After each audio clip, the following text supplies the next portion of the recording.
United nation में भारत की चाल से मच गया है तूफान।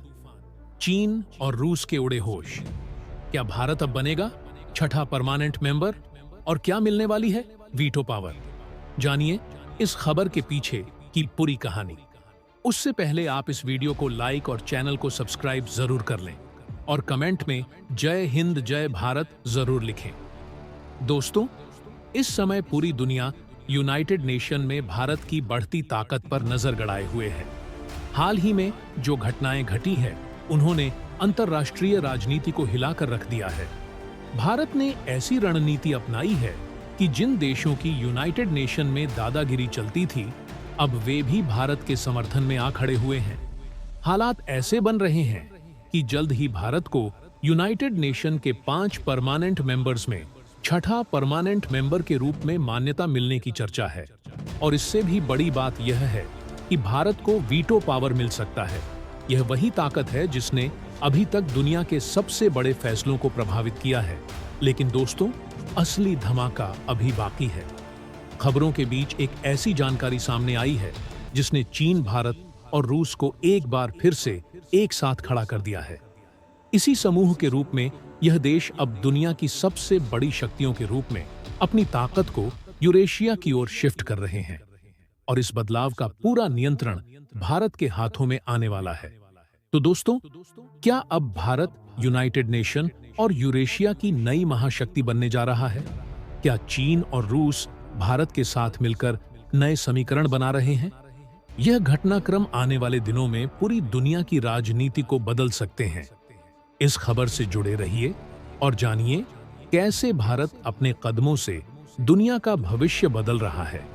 वहीं दूसरी ओर एस जयशंकर ने यूनाइटेड नेशन में ऐसी दहाड़ लगाई कि पूरी सभा में हलचल मच गई।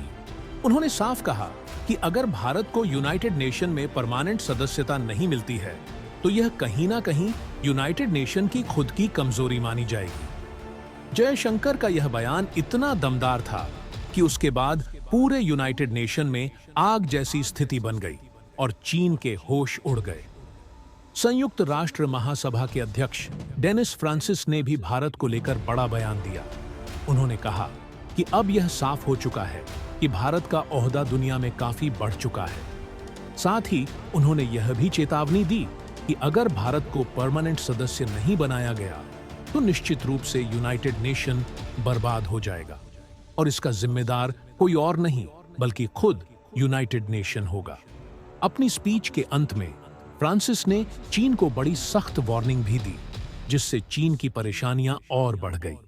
अब सबसे बड़ा सवाल यह है कि क्या यह स्थिति RICM समूह को खत्म कर देगी और आखिरकार RIC एक्टिव होने से भारत को क्या-क्या फायदे मिलेंगे? इस खबर को जानने के लिए लोग बेसब्र हो रहे हैं। RIC समूह के एक्टिव होने के बाद से दुनिया की महाशक्तियों का ध्यान यूरेशिया पर केंद्रित हो गया है और भारत की भूमिका इस पूरी घटनाक्रम में बेहद अहम हो गई है। दरअसल UNSC में भारत की परमानेंट सदस्यता को लेकर जो चर्चा हो रही है उसे आपने जरूर सुना होगा। कई बड़े देश, जिनमें अमेरिका भी शामिल है, जोर लगा रहे हैं कि भारत को परमानेंट मेंबर बनाया जाए और उसे वीटो पावर दी जाए। इसी बीच RIC समूह भी पूरी तरह से सक्रिय हो चुका है, जिससे अंतर्राष्ट्रीय राजनीति में नए समीकरण बन रहे हैं।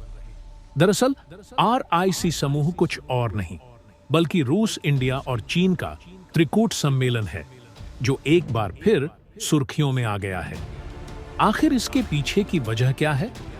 चलिए आपको बताते हैं। हाल ही में 11 और 12 सितंबर को जब भारत के national security adviser Ajit Doval रूस की यात्रा पर गए थे तो उन्होंने राष्ट्रपति व्लादिमीर पुतिन से मुलाकात की थी।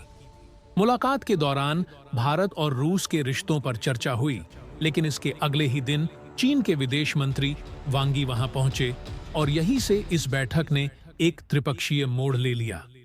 इसके बाद अजीत डोभाल, व्लादिमीर पुतिन और वांग यी के बीच एक महत्वपूर्ण बैठक हुई। इस बैठक में जो बड़े फैसले लिए गए उसने पूरी दुनिया को चौंका दिया। इन तीनों देशों के बीच हुई बातचीत के परिणाम स्वरूप कई महत्वपूर्ण मुद्दों का समाधान हुआ। सबसे चौंकाने वाली बात यह रही कि भारत और चीन के बीच लंबे समय से चली आ रही 80% समस्याओं को इस मीटिंग के दौरान सुलझा लिया गया। इसमें व्लादिमीर पुतिन ने एक मध्यस्थ की भूमिका निभाई और अपनी सूझबूझ से भारत और चीन के बीच वर्षों से चली आ रही परेशानियों को सुलझा दिया। अब 4 दिन बाद जो परिणाम सामने आए हैं वह अमेरिका के लिए एक बड़ा झटका साबित हो रहे हैं। आपको यकीन नहीं होगा, लेकिन भारत और चीन के बीच जो सीमावर्ती विवाद था उसमें चीन ने अपनी सेना को पीछे हटा लिया और यह कदम उठाकर चीन ने भारत के साथ संबंधों में एक नया अध्याय शुरू कर दिया है।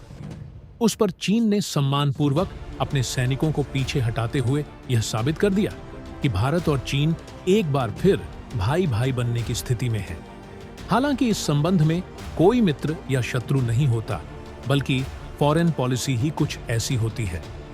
चीन अब यह समझ चुका है कि भारत आने वाले समय में उससे भी आगे निकलने वाला है। ऐसे में भारत के साथ दुश्मनी चीन को भारी पड़ सकती है, क्योंकि रूस हमेशा भारत को ही प्राथमिकता देगा। दुनिया के कई देश, खासकर साउथ ईस्ट एशिया के देश, अब भारत पर भरोसा कर रहे हैं। यह देश पूरी तरह से जानते हैं कि भारत को किस ओहदे पर रखना है। अब तक चीन से नाराज रहने वाले देश भी भारत के साथ क्लोज रिलेशन बनाने के लिए तत्पर है। यही चिंता अमेरिका और अन्य देशों को सता रही है। सोचिए, अगर अमेरिका को किनारे कर दिया जाए तो दुनिया में केवल 3 ताकतें बचेंगी: रूस, चीन और भारत। यदि इन तीनों का एक समूह बन जाता है, जिसे RIC कहा जा रहा है, तो अमेरिका इन ताकतों के आगे टिक नहीं पाएगा। यह तीनों शक्तियां यूरेशिया में शिफ्ट होने जा रही है, जिसका अर्थ यूरोप और एशिया दोनों का मिला हुआ भाग। यही कारण है कि यूनाइटेड नेशन के महासचिव एंटोनियो गुटेरेस ने कहा है कि भारत अगले कुछ सालों में दुनिया का सबसे बड़ा संगठन तैयार कर सकता है। अगर भारत को स्थायी सदस्यता नहीं दी गई तो यूनाइटेड नेशन का अस्तित्व खत्म हो जाएगा।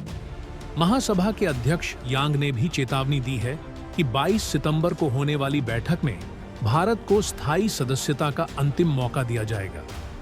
पीएम मोदी के नेतृत्व में भारत की ताकत कई गुना बढ़ चुकी है। अब भारत वैश्विक मंच पर मजबूती से खड़ा है, चाहे अर्थव्यवस्था हो या सामरिक शक्ति। भारत ने रक्षा क्षेत्र में भी महत्वपूर्ण कदम उठाए हैं और भारतीय हथियारों का निर्यात अब अन्य देशों में हो रहा है। इस तरह भारत ने ग्लोबल मार्केट में अपनी पहचान बनाई है। इसके साथ ही भारत वैश्विक शक्तियों में तेजी से आगे बढ़ रहा है। यांग ने यह भी स्पष्ट किया कि अगर भारत को सदस्यता नहीं दी जाती है तो यह केवल यूनाइटेड नेशन का खराब भविष्य होगा। हमारे पास भारत को सदस्यता न देने का कोई ठोस कारण नहीं है। अब आप समझ सकते हैं कि कैसे सभी शक्तियां यूरेशिया में शिफ्ट हो रही हैं और RIC ने अपनी अहम भूमिका निभाना शुरू कर दिया है। RIC भारत के लिए कितना महत्वपूर्ण होने जा रहा है, यह समझना जरूरी है।